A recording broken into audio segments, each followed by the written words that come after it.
Yeah, I don't think my turbo is gonna fit. If you're just tuning in, I'm K-swapping a Porsche 944.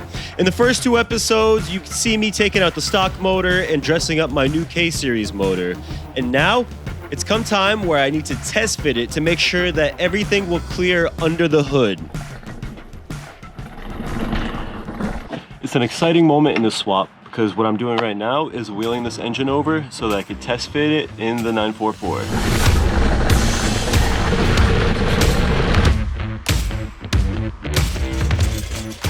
Right now, I'm basically just trying to find out if my turbo manifold, my turbo itself, the intake manifold, all that, all the accessories, I'm just trying to see if everything will actually fit in the engine bay the way that it's supposed to.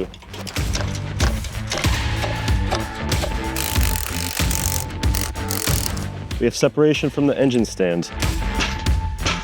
A quick tip for anyone doing an engine swap on a lowered car: maybe consider putting the suspension mods off until after you finish your car, because your engine hoist will hit your subframe if you're trying to drop an engine in and the car is sitting 3 inches off the ground.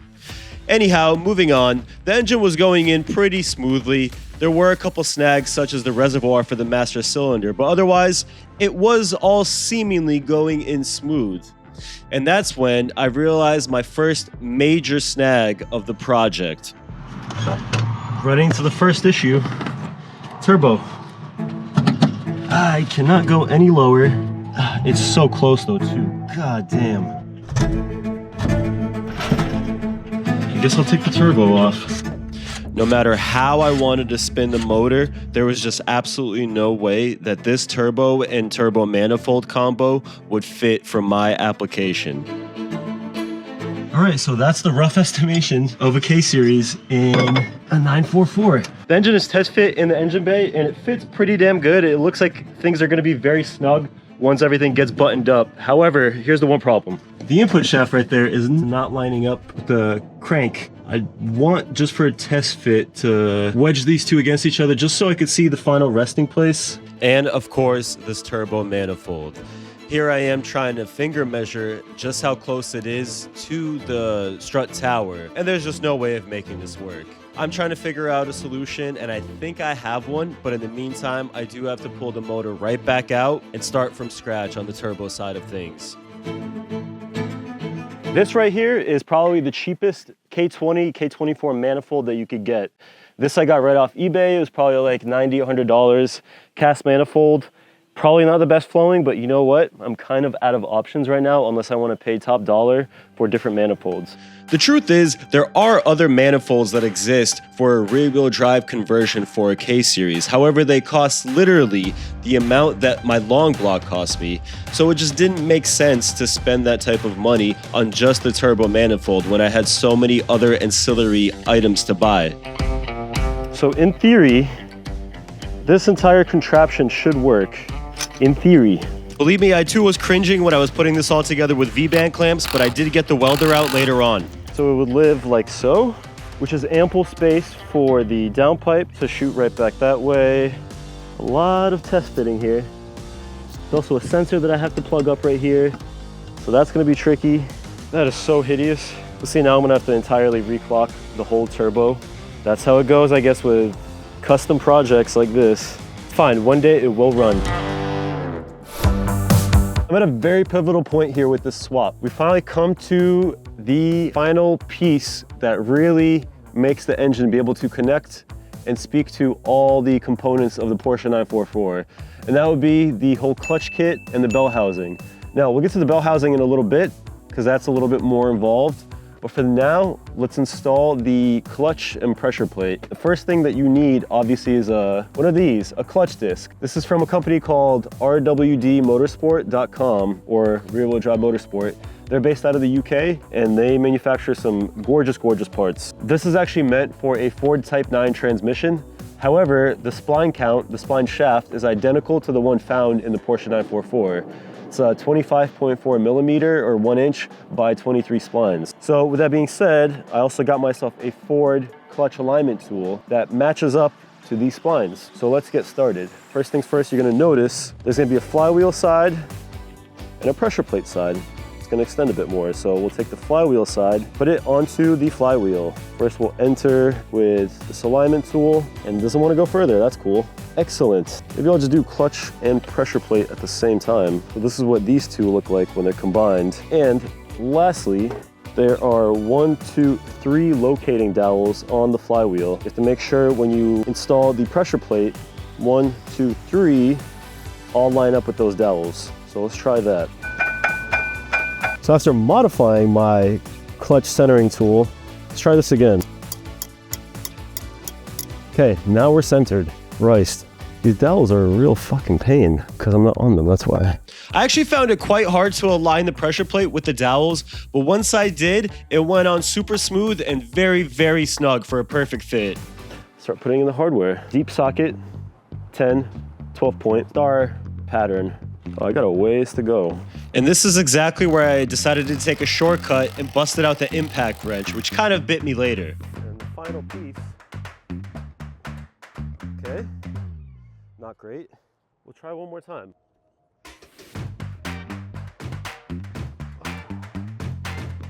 Boom, clutch installed, and it looks centered, thank God.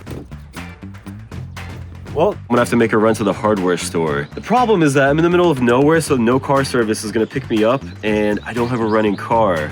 But that's where Turo comes in. Turo is the world's largest car sharing marketplace. With Turo, you can get any car you want, wherever you want it, from a community of local hosts across the US, UK, Canada, France, and Australia. On Turo, you can find an extraordinary selection of over 1,400 makes and models, all available from a diverse community of hosts renting out their car. You can get anything from classics to the latest and greatest EVs. Matter of fact, it's so easy, I'm gonna start making my reservation while I walk backwards.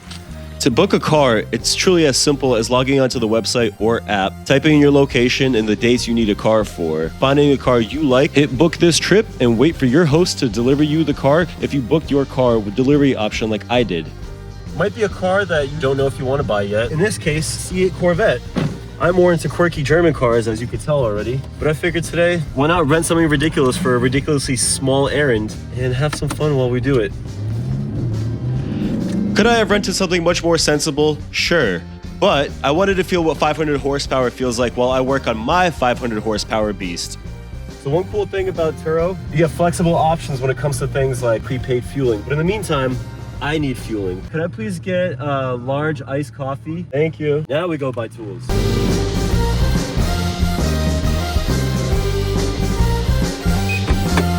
When you rent a car on Turo, it's important to be mindful of any guidelines and rules set by the host. In my case, I couldn't eat inside, hence why I'm white knuckling my Snickers with the steering wheel. Skip the car rental counter at hundreds of airports in the United States and coordinate with your host through the app. It's nice and seamless, so you can be on your way to renting a car that resembles a jet itself. Let's get to wrenching. That is the Crossmember that came with this K-swap kit. The Crossmember, I think, is notched and lowered a little bit here in clearance, but also the steering rack is pushed a little forward. It's been pushed forward like a solid 4 inches. We have to go mount this now to the engine and just start getting the entire assembly ready to install into the chassis. I'm gonna use our engine hoist here to my advantage. Maybe like so. A little stressful. I think first of all, it would help to have this be at the right angle. How can you tell this is my first time? Just watch how satisfying this is about to be. All right, that should give me enough to start threading in these bolts. Boom, making progress. I'm gonna have to remove the oil filter, I think, just to get this bolt on. Tell you what, I feel like a genius.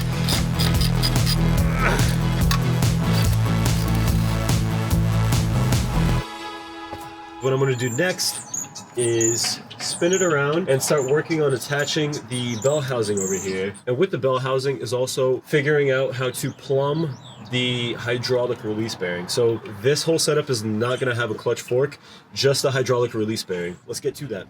Just to do a triple check on my torque spec for the pressure plate bolts, I decided to get the torque wrench back out. And remember how I hit them with the impact? Well, this happened. Oh wow. Yeah, I'm just as confused as you are because I was using ARP bolts with the correct torque spec and they still broke. There's one. Oh, it's out. I just broke 2 pressure plate bolts, and the closest dealership that has just 2 of them. I just need 2. That's all I need. The closest dealership is at least an hour away. Forgive me, Father, but I'm about to sin. I'm about to just send in these 10 mils. So at least I'm gonna put Loctite on them. See, look at that. I'm just gonna send them in. Oh God, I hope this works. Torque to spec. Great, I'm clearancing this whole section here. It hurts me right now. Okay, round 2. I got some shorter ones, but now that I've clearanced a little bit of this opening right here for these bolts, I'm guessing that it should be in the clear. I might clearance it a tiny bit more as it goes in, but you know. Hey, I'm Loctiting these as well, or at least trying. Yay. Let's hope these don't break either. Oh my God. Not my fault, the hardware sucked. Okay, attempt number 2, or excuse me. Ow! Attempt number 3. I grinded off the flanges for these bolts, and you know, there's still enough of a head to hold the pressure plate onto the flywheel, but there's more clearance. Now this should work without a problem. Just one more bolt to go. Please work. Please, for Christ's sake, work. Attempt 3.5. We clearance the socket.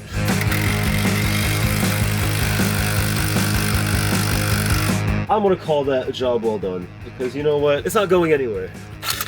I'm about to try to plumb the steel braided hoses from the feed and the bleeder valves on the release bearing. This is how it has to sit based on the arrangement of the 3 provided bolts. I've already plumbed this. This is just a banjo bolt right here. This is going to be the feed. And then if you look, there's a nipple right here, and this is obviously going to be for the bleeding process. What I'm going to have to do is take this steel braided hose. I'm going to have to cut it somewhere, probably like right here. The shorter part could be the bleed. The longer part will of course be the feed. Now, where do I cut in this bell housing? Well, I've thought about it, and I think I'm just going to go based on the angles. I'm going to go right at the top because it won't be in the way of the starter. It won't be in the way of the pressure plate. Let's get to drilling. This is going to be the fun part.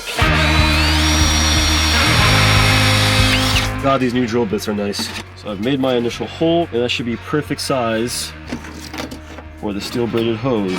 Oh, look at that, it is. And I want to have as small of a hole as possible so that there isn't schmutz getting in here all the time. Now let's read the instructions of how to actually make a fitting out of all this.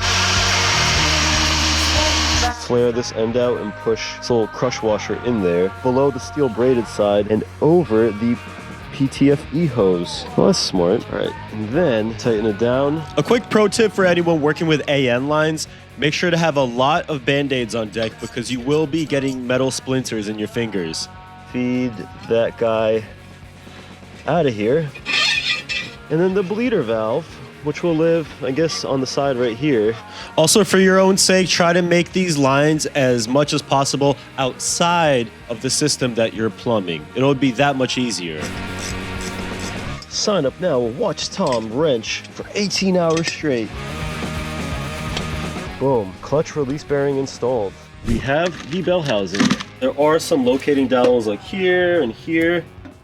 The locating dowels are much easier to navigate than the pressure plate was, so this install was a lot more straightforward. Get all your hardware out. Make sure to lay it out maybe just to test fit things before you actually install it onto your engine block, and then go through with the install itself. There you have it right there. It's a pretty composed K-Series motor, ready to be rear-wheel drive swapped into my 944.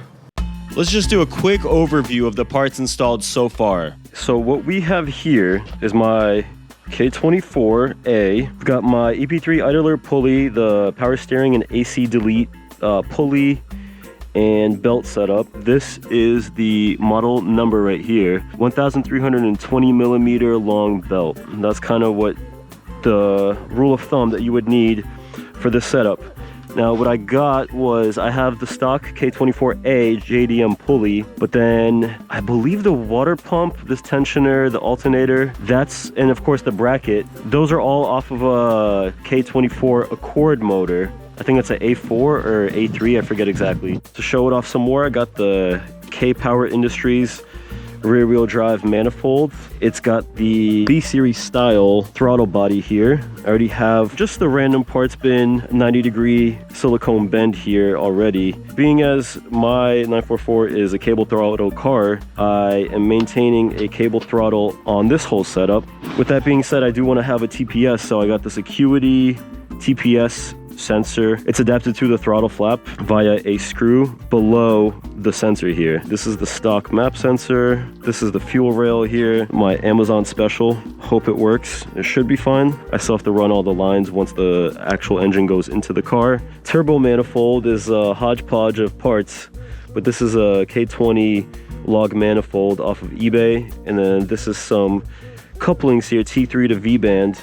And then there's gonna be another one right here. And then the turbo is gonna mount right here. And then the exhaust is gonna be able to go right underneath here, I'm hoping. Oh, and of course I have this oil drain that goes straight to where the tensioner cover used to be for the timing chain. There's an AN fitting right here. I'll probably have to run some type of scavenge pump because I think my turbo is sitting a little too low. So there's probably gonna be some type of pump to pump the oil out of the turbo back into the engine. If you look at the oil pan, there's only drain plugs. See one there and then one there, but there's not actual ports for a turbo return line, so we're gonna have to run with this guy. Should be fine. Another accessory I got was this oil sandwich plate. This right here is gonna be my oil feed for the turbo. That's why that is there. There is one catch though with this entire bell housing and assembly. See, when you trust some random person on Facebook, you sometimes don't get the most desirable results. And in this case, that's kind of what happened. Let's do a little story time. I ordered this kit back in June of 2024. The person that promised me this kit, they promised that they manufacture the whole bell housing, the clutch kit, the release bearing, everything. They actually do fabricate this whole crossmember, these engine mounts here, and of course the oil pan. After many hateful months, I reached out to the manufacturers of this bell housing because it's not the guy that I ordered the kit from, and they don't make a kit for the 944. I asked if they could make a custom one. Nah, too much money. They don't do that. Well, turns out with the piece of that I ordered this whole kit from, he makes a custom flange, another thing that he actually does fabricate, to adapt to this Ford T9 bell housing adapter. So you have to cut off the flange from the 944, weld his flange on, and the weld points are identical to the back of this plate here. That flange needs to be cut off. That is the stock flange for the torque tube from the Porsche, which is kind of genius, but at the same time, not really a true plug and play if you really think about it, because you have to weld some things, and I'm not a welder. That's going to be a fun journey because I've never welded in my life. After cutting off the stock flange, which took forever by the way, I got out the jig and started aligning it to be able to align my flange for its permanent resting place. So the next step is going to be to get this jig mounted over onto the torque tube between these 2 points where I just took out the bolts. I'll know I'm aligned if I can confidently put this bolt all the way through back to the chassis, which I don't think I can yet. We're getting somewhere. This is what it's supposed to look like. Jig is lined up with the holes here. I still have to mallet, hammer it in a little bit, but for the most part, our alignment's good.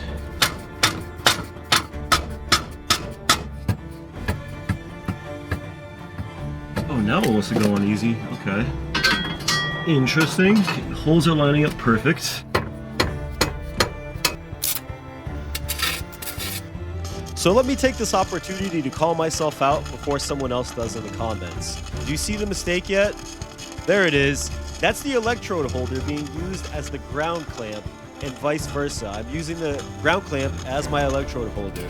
I know that's not the way to do things, and it was an honest mistake. I truly don't know how the hell I messed that up because they're color coded. But I did. It is what it is. It worked out. The welds are holding fine, and it's not that bad for the first time. Come on. Well, there you have it. My first time welding. Probably clean it up maybe with the mallet. Engine's going in. Before anyone asks, yes, there will be coverage of the gigantic intercooler with all the intercooler piping associated with it at a later episode. But for the time being, let's just focus on the fact that this motor is finally going into the 944. almost all the way in. I must say that it was so much harder to get this back into the engine bay now that I have the bell housing attached. So that right there, see? Now we're nice and low. I actually have to raise it up now, a little higher. Oh, I've waited so long for this day. Okay, we're getting somewhere. Correction, I thought I was getting somewhere, but I just could not mate that bell housing to the actual torque tube. I don't know if it was my angle or if it was the fact that the bell housing was snagging on the input shaft. They just did not want to mate. I was really starting to lose hope and didn't know where to turn. Added myself another ratchet strap here, but this one's attached directly to the top here of this engine hoist. And this is just to make the engine go from slanted forward to flat. Now I feel like it should be able to mate up with the input shaft right down here. Even when I thought I was getting close, I was still getting let down. Oh my God, it's so close. I'm so close to being there. I cannot wait for these to mate. I'm at a great point to pause and talk about just how hard it is to mate up a transmission with an engine. More notably, the actual input shaft to the input splines. But for some reason, it just does not want to go all the way on. So I'm gonna have to pull this engine right back out, take the bell housing off and attach it first and foremost to the flange I welded on earlier. And then we'll hope that's just the easier route to take. I was crushed and feeling like I was out of options. I went as far as taking the entire assembly out, taking the bell housing off, installing it directly onto the torque tube. That didn't work, so I had to pull the motor right back out and go by my original plan. And finally something clicked for whatever reason. And just like that, the K244 is sitting under its own weight inside this Porsche 944, and I just almost ate shit over the radiator. Folks, I think this is a perfect point to end this episode. Check back in on episode 4 where I begin to plumb up the intercooler, the water lines, the fuel lines, and everything else associated with getting this car to finally turn on. See you on the next one.